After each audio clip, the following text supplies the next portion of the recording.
Welcome to Simply Sarah. I'm Sarah Stockham, your host. I am delighted that you are here for this conversation. Janine Bolon has done so much in so many different areas. And just as we were talking in the back room, I learned more about who she is and what she does. So I'm going to bring her right in for us to start this conversation. Janine, welcome. Thank you for having me today, Sarah. I hope we can assist people with what we have going on. Oh, absolutely. I am certain of this. Every single episode, every single conversation gifts our listeners across the world, around the world, energetic gifts for them to implement in their life or to remember even. And whether it happens to be something that they can immediately apply or something perhaps that they have already done that they can lean into in a different way. Janine, tell me how you got to where you are today, friend. That is such a loaded question. Was there anything specific you would like me to focus on? Because that is so broad, I really don't know where to begin. So you are somebody who has had huge success, syndicated around the world. How did that happen? A lot of times, the success that happens to me is not of my own choosing. I work at systems, I have processes, I know where I want to go. I have targets on my wall where, I have a vision board. This is where I kind of want to go.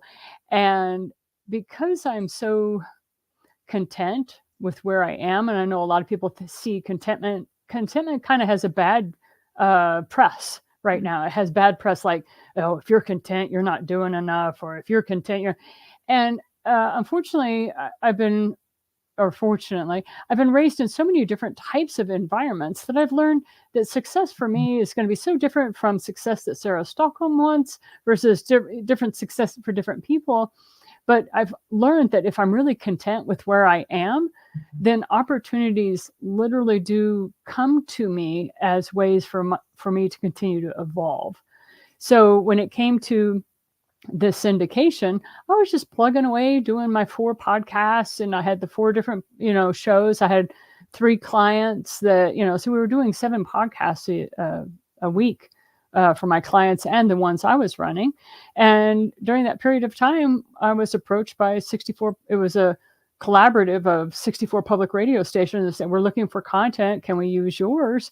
And they're like, first of all, we don't want 7 shows. Can you pack them all together? And so that's where the Janine Bolon show kind of took off in the audio world. We were not like you. We weren't doing film. We were just doing audio. Yes. In that process of allowing things to evolve, that really caught my attention because I have some very, very specific goals that I'm working on right now. And I'm finding that I am learning in the process. I knew that I would be because I'm stepping into some things that are newer for me. And I love that concept of evolution, allowing our own being to be content with where we are, knowing that we are evolving into what we are going to be. And what a beautiful, beautiful piece that is. How did you come into the world of working with Native American tribes? And is that the right verbiage that you use, or do you use a different verbiage? I use Native American, but if you go to Washington, D.C., we have the National American Indian Museum or something like that. So go figure. When I am speaking with my Native American friends, I always go, okay, so when I was in India and I was thundering on a guru, the Indians with a dot, I'll do that. I'll actually go blah, blah, Yes. blah, blah, blah. And then when we start talking about North American, Native American tribes, I go like this, and they laugh and giggle, but it's like I've had to work with both cultures and both sets of quote, quote, Indians. Columbus being a little confused on where he was. And so I always do that. I'm like, when I was in India, when I'm working with Native Americans, and it got to be such a funny thing that people just started laughing all the time. Yes. So I use Native American. And if somebody takes exception to that, I always ask, well, what would you prefer? Exactly. And and then when they tell me their preference, I try to use it with them. But for the Yes. most part, when I say Native American, that seems to work just fine. Yes. I have found that as well. We have moved back to the homestead, and my family has Cherokee. Mhm. And I love being on this land because of the fact that tribes were on this land. And there's something very, for me, very, very special about that. But I'm also, like you, listening in for the verbiage that people want to be using, Mm. because for different people, there are different reasons that they want to be called, labeled a different way. And I fully understand that. How did you get to working with the Native Americans that you were working with, the tribes that you're working with? Well, it again started by accident. Pretty much everything in my life has happened by quote quote accident. Of course, people will tell me there are no accidents, and I'm like, yes, yes. I heard the turtle speak in Kung Fu Panda as well. I'm just saying. Yes. I'm just saying it felt like an accident. I was struck by lightning when I was in middle school, and my father was in the military, and so he was in the Navy. And so my elementary school years, I was raised in Japan, and I went to Sasebo Temple with the Buddhist monks to learn meditation. And then middle school years, we were on a small island called Eleuthera in the Bahamas, and that is where I was struck by lightning. And I was being given my Catholic catechism at the same time I had voodoo priestesses teaching me about the 12-year cycle of the moon right Yes. across the street with the different types of waves and beaches and tides. And so that was kind of my upbringing. And then in high school, my father retired from the military at that time. And so I was in southern Missouri in a very, very small town called Donovan, and that's where I went to high school. And so that was the Bible Belt, if ever there is a Bible Belt. That's the buckle. And being one of two Catholic families in all of Ripley County, In the county. Wow. um, I was leading their children to hell in a handbasket. So it was very difficult for me to make friends at that point. So I always kind of giggle a little bit when people talk about racism or any kind of stuff like that, accuse me of white privilege or cultural appropriation. And I'm like, it's not cultural appropriation if you've lived in the country, is it? Because usually you get gifts of clothing when you're there. Right. And so please be careful who you're accusing of such things because we may have just lived there. Yes. And so that's one of the things. But you asked how I got there. I was struck by lightning when I was in middle school. And then I was meditating, doing my Buddhist thing in my bedroom. And I started having demons come out of a portal in the basement floor. And I could tell that my house was in need of some assistance. And I was encouraged to get a Native American to clear the property because it actually was a battlefield at one point. And so once I did that, everything did settle down after we did a ceremony that created like 95-mile-an-hour wind shears that went through the neighborhood and cleaned the place up. And they called it a wind shear because it was supposed to be a cloudless night and it was supposed to be a very calm night. So it was a wind shear that came through the community unexpectedly, is what the weatherman said the next day. And during that whole process, I was asked, have you ever been struck by lightning? And I said, yes. And that's how I got started on my path of working with Native American groups. So you were struck by lightning in the Bahamas, but your work with the Native Americans was when you were in Missouri? It started when I was in Colorado at the age of 47. Got it. So Beautiful. it was almost 40 years before the divine decided to, as I say, activate me into my current role. Mm.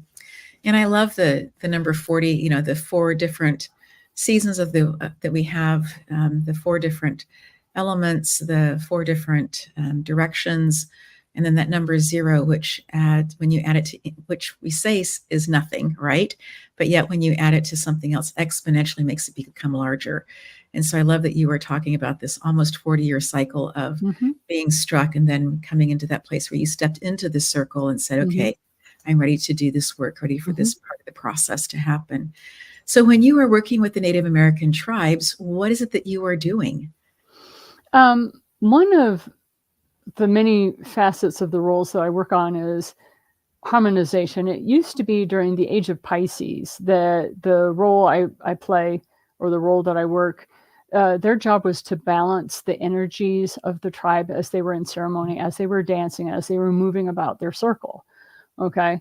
Uh, but I knew that wasn't my job. I knew that I was coming in with the age of Aquarius. Yes, we can all sing that lovely 60s tune We together. can. Yes. But I was called upon to harmonize the energies. And there's a big difference between balance and harmony. So balance, when age of Pisces, you've got the fish flopping or the fish fighting each other. Whereas if you're harmonizing something, it's very different because you're allowing every person to have space. You're allowing every person to vocalize. We Mm. only ask that you stick with the structure. And what is that structure? That they carry the tune, but you're welcome to go above or below that tune, right? And so for those of people who are much more educated than I am in music, you can use the correct language. I am trained as an analytical biochemist, do not have any musical training whatsoever. So when I first started using harmony, I was thinking of it in terms of oscilloscopes and how you harmonize instruments to move in certain frequencies so that all the frequencies blend together to form a well-running instrument. Okay. And so now when I speak with musicians, I am learning more about how they talk and the language that they Yes. use when they talk about harmony. And what was lovely is I had an a cappella group and I said, can you explain to me a little bit more about harmony? And they said, yes. And so instead of like showing me on paper, they would actually literally were singing, okay, this is Yes. when it's discordant, and they'd Right. sing it. And then, Yes. and I was like, and what was funny was in my mind's eye, I could see the image on the oscilloscope that would Mm. have happened Yes. had we been recording that moment. And so that Yes. was kind of the joy that I bring to the Native American tribes. Is my job is to harmonize. I love that. As a musician, we often will go from a 5 to a 1, and what that means is that you will have some kind of a dissonance. Bum, bum is what the bass is often doing. But when you see the dissonance, it's often as a second or a seventh on a scale of 1 to 8, and 1 being 8, 1 and 8 being octave apart. And we so long for those to be resolved. We so long when we hear those sounds. In fact, movie makers and people who write music for the movies will play on those in order to hold that suspense for us. And we're just like, can we please have resolution? And it becomes a very physical thing as well. So when you are doing harmony and there is dissonance, is there a methodology to have resolution happen? Yes. And that methodology is not what most people think. That methodology is to watch and observe and let the cedar do the work. So when it comes to a lot of these sacred ceremonies, there are 4 herbs that are used in these sacred ceremonies. I'm currently writing the chapter for the book that's going to be the guide for this particular Sundance. Each group has their own form of Sundance. Each group has its own way of performing these ceremonies. And I really want to encourage people to realize that they're all correct. Like everybody is doing things according to their own way. You would never ask the bassoons to play like a trombone. So right, Right. each instrument is valid. Each instrument has its say. And so when you start seeing things as an opera where everyone is singing on stage at the same time, why is it not horrific to our ears? Because they are singing in harmony, right? They are singing in that beautiful way. Whereas if you have people just talking and you have more than one speaker, it's a cacophony, or however you say that, of sound. Yes. It's just absolutely horrific to our ears. So I always encourage people, when you are in ceremony of whatever kind, whether you are with the Wiccans or you're with the Nordics or whatever group you're with, and you are in some sort of ceremony, the methodology is sit, observe, look at the metaphor that is presenting in front of you, learn a little bit more about the history of it, and then you'll be able to bring harmony. You'll be able to bring your part to play. And I think in music, they frequently talk about how if you're sitting there with a tambourine, you're not going to shake it the entire time. It's very Right. trying on the ear. You know that. It's a specialty instrument. It's got a place. It brings an attention to it, but it doesn't need to have its attention to it all the time. Right. Not even a timpani player is going to be beating on those beautiful, I love kettle drums. Yes. It's not going to be beating away on those kettle drums all the time, right? Mhm. So that's how I like to share with people. You'll know the timing when you're supposed to rattle your tambourine Yes. or play your spoons, or maybe you got the old fishbone. Who knows, whatever it is, the instrument Yes. that you're going to be bringing in to play with this, but realize you're valid. You Mm. have a place there. Otherwise, you wouldn't have been attracted to it. And I think that's another thing. The methodology is this: realize that if you're standing in that ceremony, you have a place there. The Yes. challenge is, how do you choose to create your space in that ceremony? That's the Mhm. methodology. Oh, that is so profound. Mhm. How do you choose to create your own space inside of?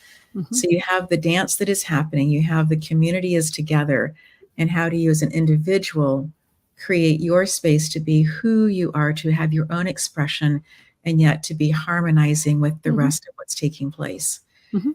Wow, that's an energetic gift right there. Just that the verbiage that you used and the visualization that I see of that. Um, I'm just soaking that one in right now. We're going to take a quick break. When we come back, we'll have more conversation.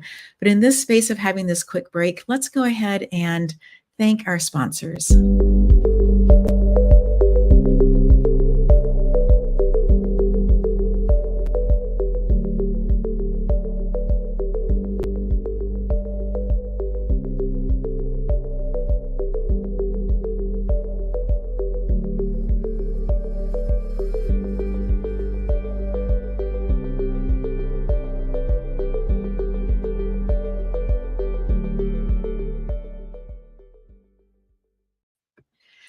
We are also so grateful for the Glass Arts Collective, for how they support the work that we are doing, for their encouragement, but also for the beautiful things that they make.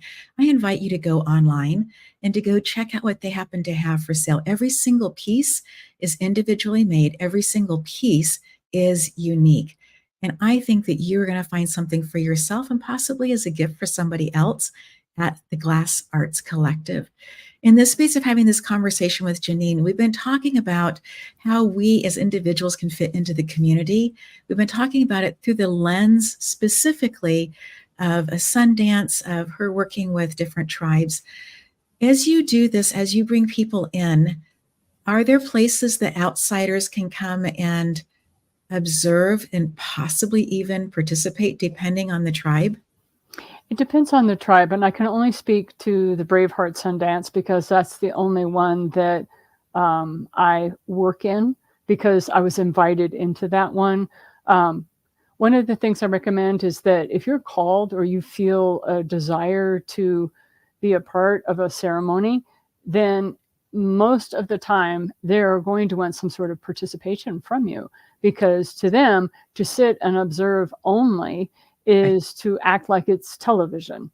Right. And that is not, these ceremonies are not passive events. Mhm. And so, whether you're in a vision quest ceremony, whether you're a part of winter teachings, whether Right. you are a part of the actual Sundance, a moon lodge, Yes. an Ambalisha, there's so Right. many different types of ceremonies because there are Mhm. thousands of Yes. tribes, and each one has their own flavor. And thank heavens for that, because I would be very bored if we all were vanilla or chocolate or strawberry. You know what I mean? So Right. I like the diversity that is there. So you ask politely, they will let you know what to bring. If it's tobacco, a red cloth, a feather, oranges, it just depends on each group. You bring what you need to bring, show the, it really sounds so simple, but is it that difficult to behave? And for some people, the answer is yes. It's very difficult for them to learn how to behave.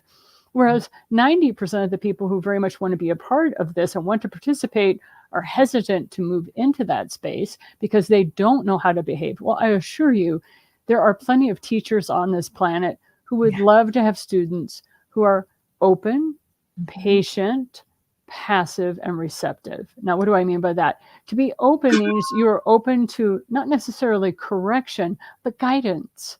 Like a lot of times I've seen horrific taboos happen from somebody who was new. Like they did what was considered the absolute, you do not break this rule, and they broke it. Were they doing it intentionally? Were they doing it with a hard or harsh heart? No, they Mhm. were, uh, to use my phrase, they were a blithering idiot. They had no Right. idea. Right. They were totally newbie. So when they broke this taboo and everybody came around and said, okay, how are we going to fix this? And they spoke with the individual, and she was mortified. She was like, she was sobbing, I'm so sorry, I had no idea, and they're like, it's okay, we're going to fix it, but can you please make sure you don't do this anymore? I saw nothing but compassion and forgiveness, and nobody Mhm. kicked her out, nobody was like, oh, be gone, nobody Right. was horrible that way, but they were gently trying to explain to her. And that's why I work with this particular group, because it is called the common man's altar, and they see themselves as a teaching altar. So they know mistakes will be made, even the most basic ones. And what I love was the very next Sundance, our own chief actually Mhm. broke a very primary rule. And you could just see him like, oh my gosh, he couldn't believe it was happening when it happened. And we all stood around and went, so what are we going to do about this, chief? Because it had happened. And so lots of prayers and lots of forgiveness. And I think to me, that's the difference between what I saw being raised Catholic was, yes, forgiveness was given, but it really never felt like I was truly cleared of whatever happened. Whereas when I see this group of individuals working with this particular Sundance, I feel that, they're like, done. You know, we've done everything, set it up. They don't talk about it ever again, and they move forward, and they just move into the next present moment. They don't hang on to it. Now, some people choose to talk about it just more as a teaching moment. And even the person who made the mistake will eventually get to where they laugh about it, and they'll say, oh, and whatever you do, you want to make sure you don't, do this taboo. And then they become some of our best teachers Mhm. because they made the mistakes. So it's lovely. I love how you're able to talk about it being a teaching community and that being present in the moment changes everything for everybody, and that there can be such deep emotions, such deep expressions of loss when one realizes that they have crossed over the line. Having grown up in Africa, I spent my formative years with a very, very specific tribe. And the tribe had gone through a lot of, um, let's see what the right word is. They had been cannibals and now they no longer were, right? The people had come in and said, this is not acceptable. And that had, the cannibalism had been um, about power. It had been about, our tribe is the tribe in control. Um, there were definitely things that were specific to this particular tribe that other tribes didn't engage in. There was also things very specific about this particular tribe, like a talking drum. So because it was in the forest or at the edge of the rainforest, it was difficult for different clans to be able to talk to each other. And so they would create these drums where people could talk and send messages, therefore called talking drums, right? And in that space, I remember that there would be people who would come out. My parents were working on clean water projects. They were working on building the educational system there. There was a little tiny dispensary that they were supporting as well, making sure that there was always water in the water tower, some of those kinds of pieces of things. There were people who would come in from literally all over the world, people who didn't speak French. Congo is a Belgian colony, so there Mhm. was a lot of French that was spoken, the national language. And it's a place that has over 200 and way over 260 different languages and dialects, way north of that. And so people would come in and not really have necessarily a translator. Sometimes they would, that was always helpful. But what I really learned about this process as a child watching this is that you can communicate and share so much without having language. You can read people. You can, if you are willing to come into that space, you can start to learn from them without necessarily having a full conversation about what are we doing and how are we doing it. And I love that people were coming in to support the education from different factions in Europe, from different places in America. And you would think that, us growing up and speaking English, my mom is Scottish, but she speaks English, that in that space, that if somebody spoke English, you'd be able to understand them. And that's just not necessarily the case either. They're different, from the UK, from Australia, there's just a lot of different versions of English as well. So coming into that space and having a willing heart, being open to the possibility of being able to learn, not just coming in as somebody who may have head knowledge and this is how we do it in the West and this is for sure the best way ever. Coming in with a sense of, I think the word I'm looking for is humility. Would you agree with that? I hesitate to use humility, and so I'm going to offer a different perspective. And the opportunity is for your listeners to make choices based on what they know. Yes. Humility is a word that is so frequently used in Christendom that I find that it is frequently unable to be integrated because there is a humbling of one's soul. And in a lot of cases, we don't need the humbling of the soul. We need the openness. We need passivity. We need patience. And the word I like to use is receptivity.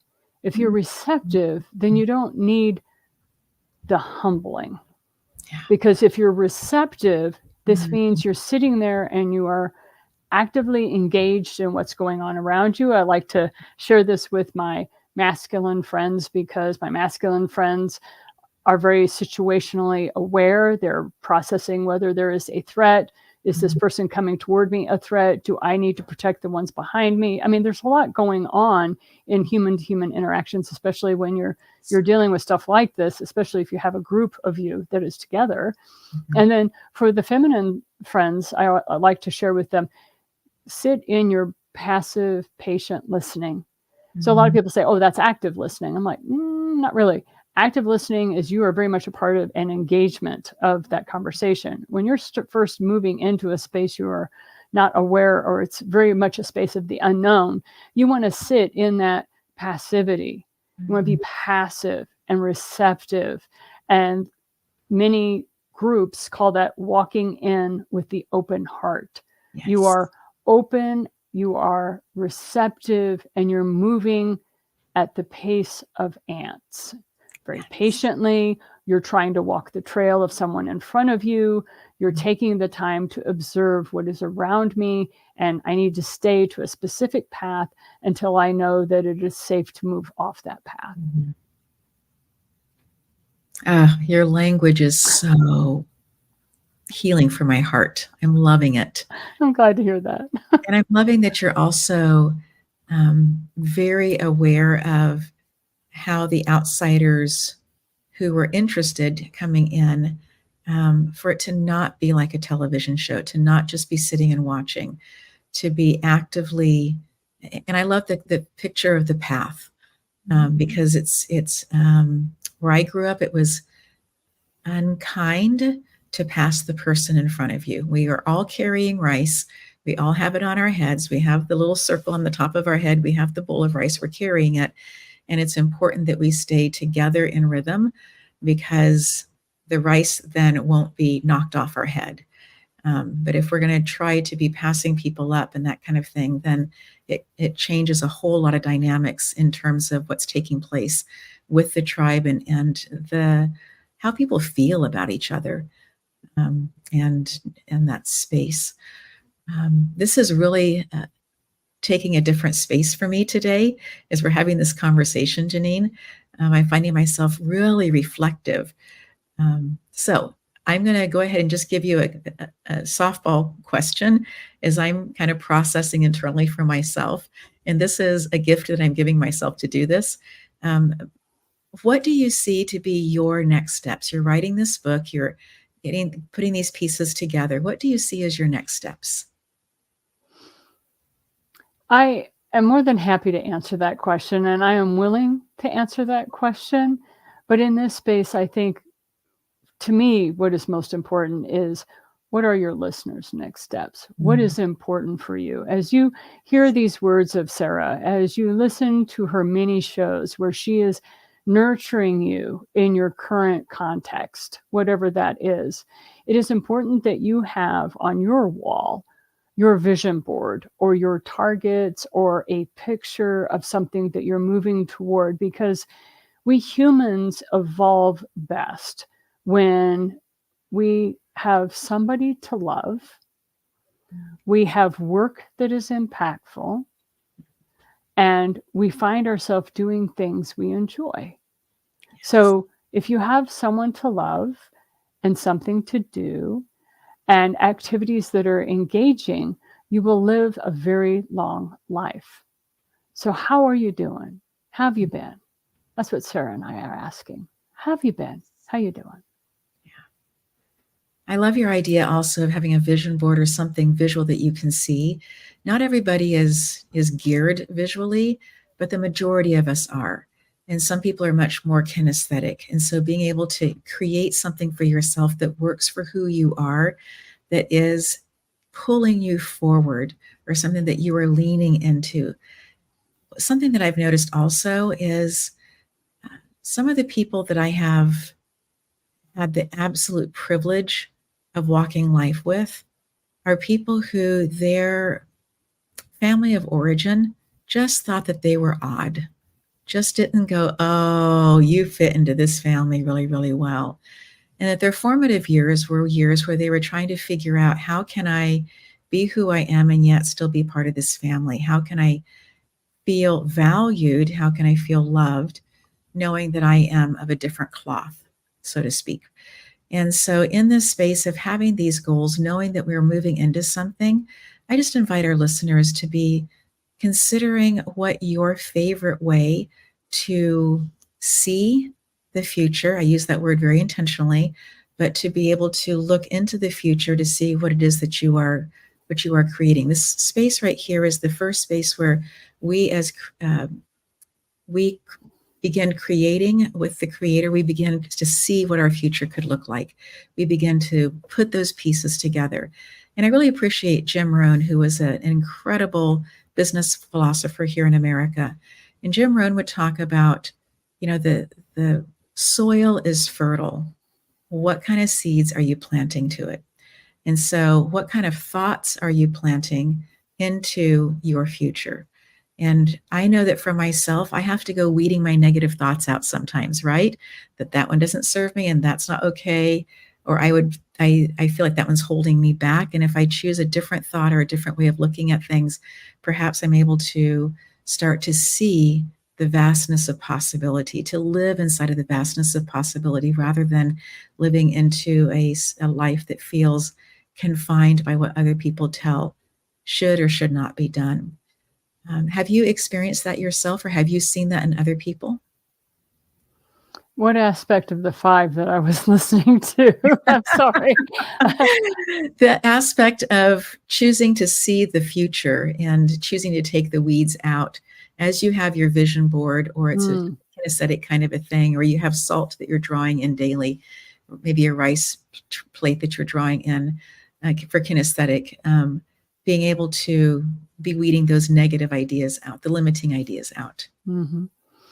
Um, I think one of the concepts that I would enjoy being able to share is taking your time.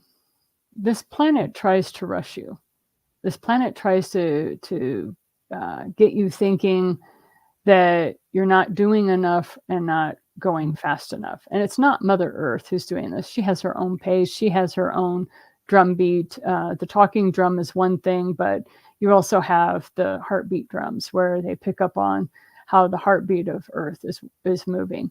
And so for us, though, the way our society is set up, especially since we have the lovely thing called the internet, and because we have Wi-Fi, and we literally can move at the speed of light now with thoughts and ideas and communication, it can feel a bit overwhelming thinking that I don't know how to get it all done. And the honest answer is you're not supposed to. You're not supposed to get it all done. That there are certain things that need to be weeded from your life. So you stare at your vision board or your rice plate or however you have organized your future in that way. And you decide, of all the activities that I do in a day, which ones can I drop in lieu of the ones that will bring me closer to the goals that I have on my vision board. And so this seems very common stuff. I mean, we've heard this before. I mean, I'm working really hard not to use the term smart. Like if I have another person come up to me and mention SMART goals, I'm going to scream. I've had a few students like that. And I'm like, oh, we're not talking about SMART goals, but I am going to ask you this. Are you happy? And then I wait and I let them kind of dig into that for a bit. And the person who goes, oh yeah, I'm happy. And I'm like, then you don't need me. Go off and be who you are because you don't need me. Come back if at some point you no longer are able to keep your joy. And of course, something will happen in life and it will be temporary. Sometimes it's years before I ever meet those people again. But they may have something happen to where they get to feeling a little bit less than content and joy filled. And they have to work through that. And they found that it's much faster to do it with somebody than to try to sit in their own room at home, meditating, trying to figure out what their issue is. A lot of times the only issue is they're trying to be something they're not anymore. And they need to move into a new space. Yeah. So there's just some ideas for people to rattle around in their brain case. Yes. And I like the idea of choosing to consider the pace that we are going at. Being open to the possibility of choosing a different pace. Mm-hmm. And it's not easy. It's simple. These concepts, Sarah, that you and I talk about and that we have experienced and we've had the fortune to see living in front of us during our early years. I mean, it's not like these are not theoreticals. This isn't like we've had some idea and we're trying it out on people. It's like, no, we actually saw them manifest in the three-dimensional world. We watched whole communities moving in rhythms that you get to the United States and you're like, the only thing that we look like is an anthill, you know, because we have our freeways, thank you, Eisenhower, set up, you know, so beautifully the way we do. But we're all moving at a pretty quick pace unless it's rush hour. And so I encourage people to figure out, okay, there are certain things I must do to pay the rent. There are certain things I must do to make sure that my family is fed or I'm taken care of. But really taking that, and what I encourage people is take 15 minutes a day, just 15 minutes. And take that 15 minutes and kind of organize your life into what is your perfect day, what is your perfect week, what is your perfect year, what is your perfect 5 years, what is your perfect 10 years. Be really idealistic. I mean, be so joyfully, sickeningly sweet, joyful about your process and see where it takes you. Being an idealist is fabulous because you don't allow any of that negativity or negative thoughts to get there because you're like, no, don't give me any what ifs or buts because we're being idealistic here. Like you give yourself permission to say, this is a perfect world. I'm sitting in this perfect world for a few minutes and people like, Janine, get with reality. I'm like, not yet. Right. I create in a space of idealism. Mm-hmm. And then as that idea starts to manifest, don't worry, reality will bring me down to size. Yeah. This is a conversation that I'm savoring. I'm savoring the speed of it. I'm savoring the words, the language of it, the concepts that we're sharing back and forth. If somebody is interested in uncovering who they are as an instrument, who they are is in their they have the busy thing down. They're an entrepreneur, they're a leader, they're doing stuff, and yet they have a sense about them that something is incomplete. What would you suggest that they do to begin to open up and to seek that answer? I would encourage them to remember Aristotle. Beware the man filled with the busyness of life. Mhm. And we'll go back to you and your beautiful musical understanding and knowledge and say, what is it that makes music so lovely? And there's all kinds of answers, of course, and every single one of them is correct. But the one that I like to focus on is the space between the notes. Mhm. It's the rests Yes. that help us appreciate it. So you can play a piece of music perfectly to perfection, and it will sound hollow. Yes. And most musicians know the reason why it sounds hollow is because the musician themselves is uncomfortable in the silence. They're literally listening to that metronome, trying to get to the next thing, and they're almost pushing the music. And you've been around musicians like that who, yes, they're being silent because they know that's what the musical notes say on the sheet of paper, but they are not happy about it, and they just want to get on with the piece. And you can feel that in their heart. Whereas those musicians who thrive as much in the silence as they do in the activity of making the next note, Mhm. well, they're a joy to listen to. Yeah. Yeah. Music is made up of sound and silence. Mm-hmm. And if you don't have the silence, you just have noise. And So for your people, what is their silence?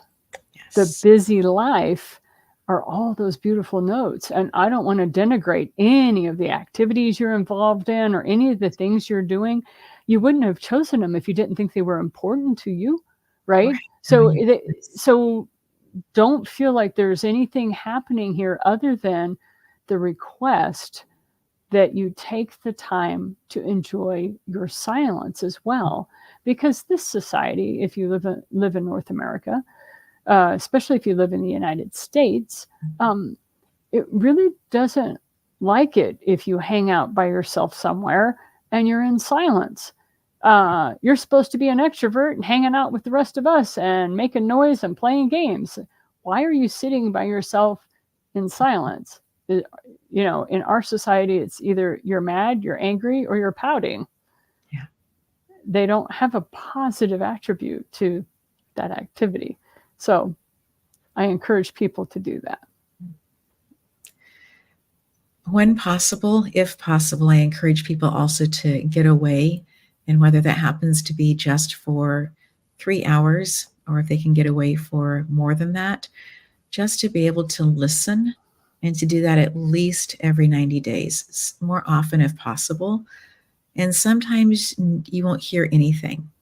And other times at the end of that time, you'll find yourself writing out a whole bunch of things that are really, really meaningful for you and helpful for you.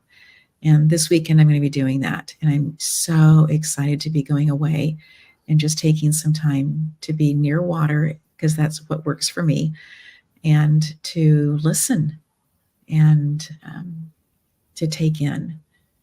And in that space, to also be open to the possibility of letting some things go.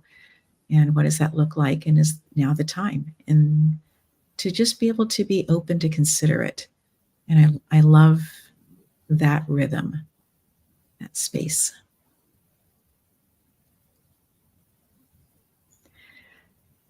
What advice would you give to somebody who is processing how they can be more expressive in their life, um, potentially with instruments? So I know that when I went and worked with the shaman, that she talked about, if all you have is a Tylenol bottle that has Tylenol inside of it, shake away. You have a shaker, do it, right?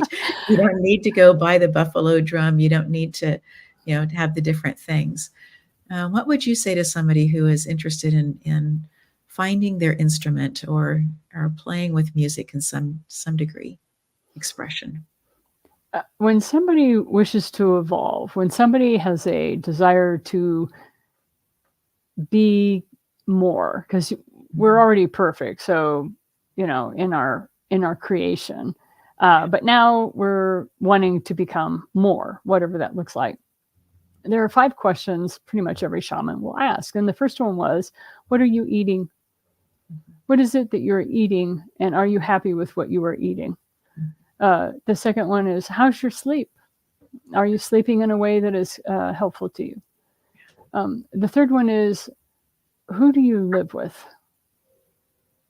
And learning more about the environment that you're in. The fourth one was, when was the last time you danced? Yes. I mean, were you dancing in the shower? What was the last time you danced? And to me, the one that you're asking about is, when was the last time you sang? You are your own best instrument. Now, I was told most of my life, you cannot sing. Okay? You cannot hold a tune to save your soul. These are the things that were shared with me. And of course, please realize the people that were saying this to me, highly trained singers. Right. Oh my God, Janine. They would say to me, pick a key. Just pick a key. I had no idea what they were talking about. I was singing and having a great time. I wasn't trying to follow anyone else's tune, as one of the singers said. That's quite evident. That's funny. So I grew up thinking I was a horrific singer. Mm. So recently, I just came out of the desert from participating in the Sundance ceremony, and I was in a sweat lodge with a group of people, and it came to a round where you're supposed to sing, and nobody was singing. So I thought, all right, I'll start. And so I started off with a very simple version of Twinkle, Twinkle, Little Star, because I knew all the words. I kind of knew the tune, and I know enough now to understand what a key is. So I knew I would be able to stay in a key. Yes. Don't ask me which one, but I stayed in a key. Okay. So I started singing that, and some people started humming. And the next thing you know, we moved into another song where somebody was doing a repeat song. So they would sing a verse and we would sing back, and that beautiful wave motion started happening in that particular lodge. So sometimes, even if you're asked or called upon to sing, even though you have zero skill, in my case, my skill is I'm willing. I love that skill. I'm willing to sing. Now, don't ask for anything amazing, but if you're willing to listen to me get started, then a lot of times it's just enough to crack the ice so that people who do have training will go, oh, is that what we're doing here? Hey, what can I do to make it even better? And they have enough skill set, they can make me sound amazing. Yes. Yes. Because they know what they're doing. Yes. So that is how I would encourage somebody to become more or to evolve, is use your own instrument. You have body sounding, where you are a fabulous drum. You've got these 2 air sacs, lungs, depending upon how full they are or how contracted they are. You can make different types of drum beats with those. I had a person do that. There's the Celtic, throat singing, that some people can do. I mean, stand in front of a mirror and do that for 5 minutes. You'll have yourself in such giggle state. You can't be depressed if you're practicing throat singing. How do I know? That's how I crack myself up. Because you'll see this guy on YouTube, got his thick neck, like, and me trying to mimic that. I love puts it. me in hysterics every time. I can't take myself seriously. Those are some ideas. I remember when I was moving out of a regular classroom into teaching choral music, and I had been a musician, but I'd been an instrumentalist. And what they were needing was somebody to teach elementary choir. Okay, I have the skills, I can read the music, the notes, I can, I've got this. And I was really taken back when the person who was an instrumentalist said, the voice is that first instrument. And I Mhm. just thought, "Oh, yeah, here I had done all of this training, I'd done all of these things, and I was looking for an instrument outside rather than going, oh, I am the instrument. I am the instrument." And I think as our listeners listening today, you are the instrument. Your vibration, who you are, what you bring to the table is more than enough. And when we come with the spirit of contribution rather than a spirit of competition, we are open to the possibility of the different instruments being able to work together in a different way. And I really appreciate that concept that L. Ingalls teaches about opening up to the spirit of cooperation rather than the spirit of competition. Do you have some thoughts that you would like to leave our listeners with? Maybe summing up some of the things that we've talked about, maybe moving into an area that we haven't discussed yet? We can talk about the four herbs that help with ceremony. It Let's do doesn't that. matter. It doesn't matter what ceremony it is, and people all have their preference. So go, of course, with what you prefer. But with North America, it's been blessed with four herbs that have been used over and over in various ceremonies, and no matter what group I'm with, they have at some point used these herbs. So the four herbs, and this is the name of the chapter I'm going with in this guide, and it's called Go Smudge Yourself. Okay, because this is what we do Yes, we when do we so much. when we Yes, smudge a lot, right? So it's a yes. process that we understood from the Native Americans, but also for those of you who are raised Catholic, we all remember the Palo Santo and from smoke clouds that the priest would be doing Oh, with the infuser as he went through mass. So just wanted to let you know, if you were raised Catholic and you're recovering Catholic, like myself, you start seeing somebody swinging a can and you're like, oh my gosh, I'm right back in church. Yes, you are. So the first one is sage. yes. Sage is a fabulous one. It comes in multiple flavors. You have white sage, desert sage, buffalo sage, high mountain sage. Just pick a sage. Pick a sage that works for you, and remember to use that in ceremony. The second one is cedar.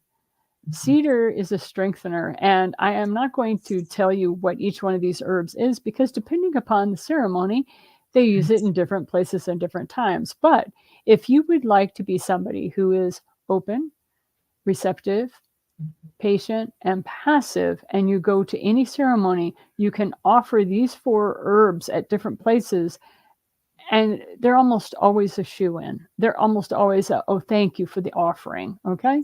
Um, so cedar's the second one. The third one, is, and pretty much everybody knows this one, is tobacco. Tobacco has been used very well. I had spent some time in North Carolina, and so you have Winston and Salem, North Carolina. Right? And so tobacco is king in that area. Um, but please realize it did start as a sacred herb. Yes. It cannot help how it has been used. So realize that basic tobacco is something that is treasured. All right. Mhm. And then the fourth one is my all time favorite because it brings in the sweetness of life, it Yes. brings in the bliss, and it always reminds me of euphoria. It's as close to a herb that brings euphoria without you ingesting it and hallucinating. It's just a really great herb, and that is sweetgrass.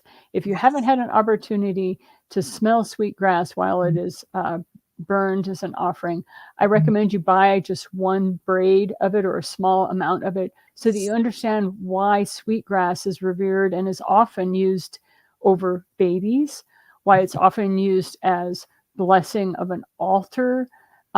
It's used very sparingly because you have to use the other herbs to bring a space into a frequency that Mhm. sweetgrass can do the most good because it's so delicate. It's a delicate fragrance. So I just kind of wanted to talk about go smudge yourself and Yes. the four herbs that are used most frequently for smudging. Mhm. Yes. If somebody's interested in making a tobacco offering, I had somebody who was visiting here and she asked me, and I wasn't sure where to go to get tobacco for an offering rather than tobacco for a smoke, right? Mm-hmm. What do you suggest people? Because it's a very common offering that people will give the land Mm. if they are grateful or if they're new to an area and they want to say, my name is and I'm here. Um, have you found a type or a place to purchase it that is the closest to what it would have been? Uh-huh. No, I'm very pragmatic. I'm very practical mystic. So I go to my local tobacco shop and I go, hey, do you have some Native American spirit without filter? Perfect.